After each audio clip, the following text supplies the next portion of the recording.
একাত্তরের মুক্তিযুদ্ধ বিশাল বিষয়, সেই জায়গাতে কোনো আপোষ হবে না বলেছেন বিএনপি মহাসচিব মির্জা ফখরুল ইসলাম আলমগীর। বলেন, মব জাস্টিস গণতন্ত্রের মানদণ্ড হতে পারে না।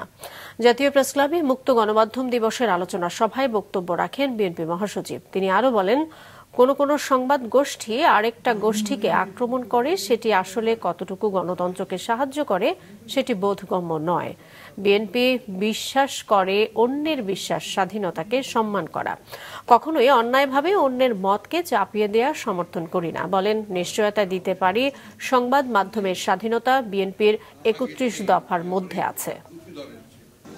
আমরা সংবাদপত্রের স্বাধীনতায় বিশ্বাস করি, শুধু নয়, এটা আমাদের বিশ্বাস, আস্থা, এবং এটাকে আমরা যদি কখনো আমরা সুযোগ পাই সরকারিভাবে সেখানেও আমরা এটাকে এস্টাবলিশ করবো, না পেরে বিরোধী থাকলে সেখানেও আমরা সেটাকে এস্টাবলিশ করার জন্য আমরা লড়াই সংগ্রাম আমাদের চালিয়ে যাবো।